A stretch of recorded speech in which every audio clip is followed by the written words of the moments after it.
una traición dividió a mi familia. Y no hemos podido recuperarnos.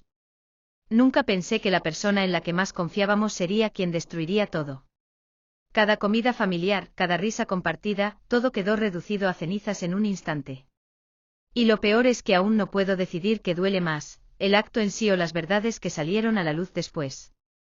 Mi familia siempre había sido lo que los demás llamaban perfecta. Desde fuera, éramos la envidia del vecindario. Mi madre, Patricia, una mujer fuerte y siempre sonriente, se encargaba de mantener nuestra casa impecable. Mi padre, Miguel, era el pilar de la familia, un hombre trabajador que nos enseñó a valorar el esfuerzo y la honestidad.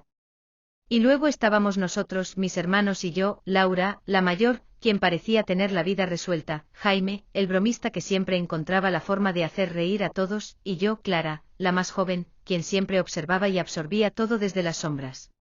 Pero, como dicen, las apariencias engañan.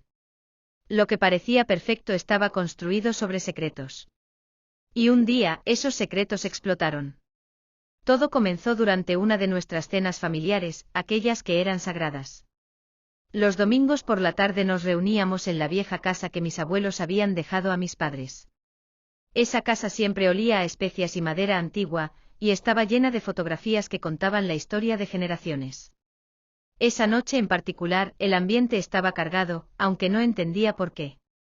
Podía sentirlo en las miradas furtivas entre mi madre y mi padre, en el tono cortante de Laura y en cómo Jaime evitaba cualquier tema serio. El detonante fue una carta. Laura la sacó de su bolso con una expresión que nunca antes le había visto, mezcla de furia, dolor y, quizás, un poco de satisfacción. ¿Vas a explicarlo o prefieres que todos nos enteremos ahora? Dijo su voz firme pero quebrada. Todos dejamos de comer. Mi madre palideció y mi padre dejó caer el tenedor con un estruendo que me hizo saltar. Jaime, quien siempre tenía un comentario sarcástico listo, se quedó en silencio. Laura, no aquí, no ahora, suplicó mi madre con los ojos llenos de lágrimas. ¿Por qué no? ¿No es este el lugar donde siempre dices que debemos ser honestos? ¿O eso solo aplica cuando te conviene? El silencio en la mesa era sofocante. Finalmente Laura rompió el sobre y comenzó a leer en voz alta. Lo que escuché esa noche me dejó sin palabras. Mi padre, el hombre que siempre había predicado sobre la importancia de la familia, tenía otra vida. Otra familia. Había tenido una relación con otra mujer durante años, una relación que había dado como fruto a un niño de 8 años llamado Andrés. Mi madre intentó justificarlo, diciendo que había ocurrido en un momento difícil, pero Laura no dejó que continuara. ¿Difícil? ¿Cuándo? Cuando estábamos luchando para pagar la hipoteca o cuando Jaime estaba en el hospital. El rostro de mi padre era una máscara de vergüenza. No se defendió. No intentó justificarse. Simplemente agachó la cabeza, incapaz de mirar a nadie. A partir de esa noche, todo se desmoronó. Laura dejó de venir a las reuniones familiares, y cuando hablábamos por teléfono, apenas mencionaba a mis padres. Jaime, siempre tan despreocupado, comenzó a beber más de lo habitual, y nuestras conversaciones se volvieron tensas y cortantes. Yo no sabía qué hacer. Era la más joven, la que siempre había mirado a mis padres con admiración, como si fueran incapaces de cometer errores. Ahora veía a dos extraños, una madre rota y un padre que había destrozado todo lo que habíamos construido. Lo peor llegó unos meses después. La madre de Andrés, la mujer con la que mi padre había tenido su aventura, apareció en nuestra puerta. No estoy aquí para causar problemas, dijo con una calma que me irritó. Pero creo que Andrés merece conocer a su familia. Mi madre no dijo nada. Simplemente cerró la puerta en su cara. Esa noche escuché a mis padres discutir hasta altas horas. Sus gritos atravesaban las paredes. Mi madre le recriminaba haber traído esa carga a nuestras vidas, mi padre, en un intento desesperado, decía que solo quería hacer lo correcto para el niño. La llegada de Andrés fue el punto de quiebre definitivo. Mi madre, aunque renuente, accedió a que él viniera a algunas reuniones. Pero cada vez que lo veía, sus ojos se llenaban de dolor. Yo intentaba ser amable con él, no era su culpa, pero verlo era un recordatorio constante de lo que había sucedido. Laura, al enterarse de esto, explotó. Nos acusó a todos de traicionar a nuestra madre al aceptar a Andrés. Dijo que nunca volvería a pisar esa casa, y cumplió su palabra. Durante años, solo supe de ella a través de mensajes cortos y distantes. Jaime tampoco lo soportó. Aunque intentaba ser diplomático, finalmente se alejó, cansado de las tensiones y los conflictos. Y así, lo que una vez fue una familia unida quedó en ruinas. El tiempo, dicen, lo cura todo, pero en mi familia, el tiempo parecía ser más bien una lupa que amplificaba el dolor y la distancia. Aquel niño, Andrés, vino a nuestras vidas como un vendaval que no dejaba nada intacto. Su presencia era un recordatorio constante de la traición, pero también de la inocencia. Él no había pedido estar en medio de este caos. Recuerdo el primer día que Andrés llegó a nuestra casa oficialmente. Tenía el cabello castaño alborotado, ojos grandes y curiosos, y una sonrisa que intentaba ocultar su nerviosismo. Su madre lo dejó en la entrada, intercambiando apenas unas palabras con mi padre antes de marcharse. La tensión en el aire era tan densa que parecía tangible. Mi madre no dijo una palabra. Se limitó a observar desde la cocina, apretando un paño de cocina con tanta fuerza que pensé que lo rompería. Mi padre intentó actuar como si todo estuviera bien, mostrándole a Andrés la casa, pero todos sabíamos que no lo estaba. Yo, en un intento de aliviar el ambiente, me acerqué a él y le mostré mi cuarto, mis libros, incluso algunos juegos. Andrés era tímido, pero se esforzaba por ser amable. Pero nada podía aliviar la fractura que ya existía. Una noche, mientras Andrés jugaba con unos bloques de construcción en la sala, escuché a mi madre discutir con mi padre en la habitación de al lado. ¿Cómo esperas que esto funcione?, dijo mi madre, su voz llena de amargura. Cada vez que lo veo, recuerdo lo que hiciste. Es mi hijo, respondió mi padre con un tono de súplica. No es justo para él. ¿Y fue justo para mí? ¿Para nuestros hijos? El dolor en su voz me rompió. Me di cuenta de que la herida que había causado mi padre no iba a sanar fácilmente, si es que alguna vez lo hacía. Los días se convirtieron en semanas, y las semanas en meses. Andrés seguía visitándonos los fines de semana, pero cada vez que lo hacía, era como si la casa entera contuviera el aliento. Laura seguía ausente y Jaime apenas respondía a mis mensajes.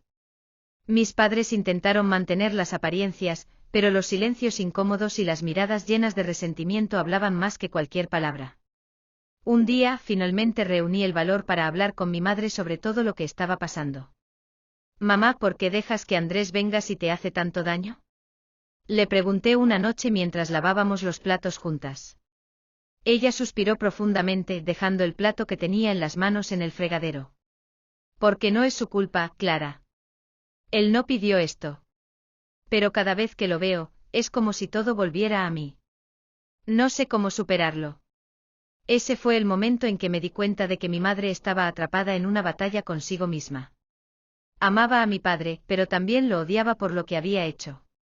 Quería ser justa con Andrés, pero no podía evitar el dolor que su presencia le causaba. Por otro lado, mi padre parecía estar dividido entre dos mundos, el de la familia que había construido y el de la que había traído al mundo por accidente. Intentaba acercarse a Andrés y al mismo tiempo salvar lo que quedaba de su relación con nosotros, pero sus esfuerzos solo parecían empeorar las cosas. Un día, Laura volvió a aparecer, aunque no de la forma en que esperábamos. Recibimos una llamada del hospital. Había tenido un accidente automovilístico. La noticia nos sacudió a todos, incluso a Jaime, quien se presentó de inmediato, dejando de lado su orgullo. Laura estaba herida, pero estable, y mientras la esperábamos en la sala de emergencias, nos encontramos cara a cara como familia por primera vez en meses. Esto es ridículo, dijo Jaime de repente, rompiendo el silencio incómodo. Estamos aquí esperando a Laura, y ni siquiera podemos mirarnos a los ojos. Nadie respondió. Papá cometió un error, pero ¿vamos a dejar que eso nos destruya? No es tan simple, Jaime, respondió mi madre, su voz cansada. ¿Por qué no?, insistió él. Si seguimos así, no quedará nada de lo que éramos. Fue una conversación que marcó un antes y un después. No solucionó todo, claro está, pero abrió una puerta que había estado cerrada durante mucho tiempo. Poco a poco comenzamos a intentar sanar. No fue fácil, y muchas veces parecía que dábamos un paso adelante y dos atrás. Laura seguía distanciada emocionalmente, aunque físicamente estaba presente. Jaime hizo un esfuerzo por ser más abierto, pero todavía se refugiaba en el alcohol cuando las cosas se ponían difíciles. Y yo intenté ser el pegamento que mantenía a todos unidos, aunque a veces sentía que me estaba desmoronando por dentro. Andrés seguía viniendo los fines de semana, y aunque las cosas no eran perfectas, al menos había un poco más de comprensión. Mi madre comenzó a hablar con él, aunque de forma limitada, y mi padre hizo un esfuerzo por ser más transparente con todos. Pero el verdadero cambio llegó cuando Andrés cumplió 10 años. Durante su fiesta, que se celebró en nuestra casa, ocurrió algo que nunca olvidaré. Mientras cantábamos Feliz cumpleaños, vi a mi madre mirar a Andrés con una expresión que no había visto antes, una mezcla de aceptación y tristeza. Esa noche, mientras limpiábamos después de la fiesta, me acerqué a ella. ¿Estás bien, mamá?, le pregunté. Ella asintió lentamente, pero sus ojos estaban llenos de lágrimas. Todavía duele, Clara. Pero estoy empezando a darme cuenta de que guardar este rencor no me va a devolver lo que perdí. Fue el primer paso hacia la sanación. Con el tiempo, algo parecido a la normalidad comenzó a asentarse en nuestras vidas. No era la normalidad que habíamos conocido antes de la revelación de la traición, sino una nueva versión, más frágil y llena de grietas, pero al menos era un comienzo. Sin embargo, aunque la superficie parecía calmada, las heridas seguían ahí, invisibles pero profundas. Mi madre, a pesar de sus intentos, no podía borrar la desconfianza hacia mi padre. Aunque ya no discutían a gritos, había un vacío entre ellos que parecía imposible de llenar. Se hablaban sí, pero sus conversaciones eran prácticas, casi mecánicas, como si fueran socios en un negocio en lugar de una pareja. Laura seguía siendo el caso más complicado. Después del accidente se quedó en casa unas semanas para recuperarse, pero su actitud era distante. Si bien ya no atacaba directamente a mi padre, tampoco participaba en los momentos familiares. Se encerraba en su habitación, y cuando hablábamos sus respuestas eran cortas, casi monosilábicas. Parecía haber levantado un muro tan alto que nadie podía escalarlo. Jaime, por su parte, seguía luchando con sus propios demonios. Aunque intentaba mostrarse optimista y siempre tenía un chiste listo para aligerar el ambiente, yo sabía que estaba usando el humor como un escudo. Una noche lo encontré en el patio trasero con una cerveza en la mano y la mirada perdida. ¿Estás bien?, le pregunté sentándome a su lado. Él soltó una risa amarga. ¿Alguno de nosotros está bien, Clara? No supe qué responder. Es que no entiendo cómo papá pudo hacer algo así. Siempre pensé que era el tipo de hombre que nunca nos lastimaría. Y ahora no sé qué pensar de él. Lo entendía perfectamente. Yo también había idolatrado a mi padre, y verlo caer de ese pedestal había sido devastador. Pero quizás la mayor sorpresa llegó de Andrés. A pesar de ser solo un niño, parecía entender mejor que nadie lo que estaba pasando. Cada vez que venía, se esforzaba por no causar problemas.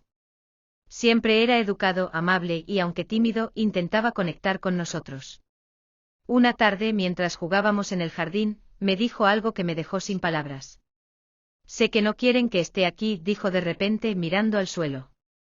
Pero no sé qué hacer. Andrés, no es eso, intenté decir, pero él me interrumpió. Sí lo es. Lo veo en cómo me miran. No sé por qué mi mamá me trajo aquí. Mi corazón se rompió al escuchar esas palabras. Andrés no era responsable de nada, pero estaba cargando con el peso de los errores de los adultos. Andrés, esto no es culpa tuya. Y aunque no sea fácil para todos, estoy feliz de que estés aquí. De verdad. Él me miró con esos ojos grandes y tristes y asentó lentamente. Fue entonces cuando decidí que si nadie más podía ser el puente entre él y el resto de la familia, yo lo sería. Un día, después de semanas de silencio, Laura anunció que quería hablar con todos. Nos reunimos en la sala, nerviosos por lo que iba a decir. He estado pensando mucho, comenzó, mirando a cada uno de nosotros. Y aunque todavía estoy enojada, creo que estoy lista para intentar, no sé, perdonar, tal vez. La sorpresa en el rostro de mi madre fue evidente. ¿Estás segura?, le preguntó como si temiera que cambiaría de opinión en cualquier momento. Laura asintió. Pero necesito que todos sean honestos conmigo. Sin secretos. Si vamos a reconstruir algo, tiene que ser sobre la verdad. Sus palabras resonaron profundamente en todos nosotros. Fue como si una barrera invisible comenzara a romperse. Mi padre, por primera vez desde que todo había salido a la luz, se abrió completamente. Nos contó cómo había comenzado la relación con la madre de Andrés, cómo había intentado terminarla y cómo, al final, había fracasado en mantener intacta nuestra familia. No intentó justificarse, simplemente aceptó su culpa.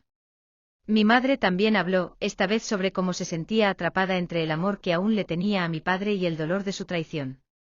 Jaime confesó sus problemas con el alcohol y cómo había estado usando eso para lidiar con sus emociones. Incluso yo terminé admitiendo lo difícil que me resultaba tratar de ser el pegamento de todos. Fue una noche larga, llena de lágrimas y momentos incómodos, pero también de pequeños destellos de esperanza. Por primera vez en mucho tiempo, sentí que estábamos avanzando. Sin embargo, la vida tiene una forma cruel de ponernos a prueba justo cuando pensamos que hemos encontrado un poco de estabilidad. Una tarde, mientras Andrés jugaba en el jardín, recibimos una llamada inesperada. Era la madre de Andrés. Estaba gravemente enferma. La noticia cayó como una bomba. Andrés estaba a punto de perder a la única figura materna que había tenido. Y nosotros, especialmente mi madre, nos enfrentábamos a una decisión imposible: ¿podría Andrés quedarse con nosotros? Mi madre pasó días en silencio, reflexionando. Una noche, mientras estábamos en la cocina, finalmente habló. No sé si puedo hacerlo, Clara. No sé si puedo criar al hijo de la mujer que destruyó mi vida. No sabía qué decirle. Era una situación tan injusta para todos. Pero también sabía que Andrés no tenía la culpa de nada de esto. Mamá, Andrés necesita una familia. Nosotros somos lo único que tiene. Ella me miró con lágrimas en los ojos y asintió lentamente. Recibir a Andrés como un miembro permanente de nuestra familia fue el mayor desafío que habíamos enfrentado hasta entonces. Pero, irónicamente, también fue lo que nos unió de nuevo. A través de cuidar de él aprendimos a perdonar, no solo a mi padre, sino también a nosotros mismos por las formas en que habíamos fallado unos a otros. No fue un proceso perfecto ni rápido. Hubo días en que las viejas heridas volvían a abrirse, en que los resentimientos resurgían. Pero también hubo días en que recordábamos lo que significaba ser una familia, apoyarnos, incluso en las peores circunstancias. Al final, la traición de mi padre nos destruyó, sí, pero también nos obligó a reconstruirnos desde las cenizas. Y aunque la familia que somos ahora es muy diferente de la que éramos antes, aprendí que incluso en las peores tragedias puede encontrarse una forma de sanar. ¿Y Andrés? Andrés fue el puente que nunca supimos que necesitábamos.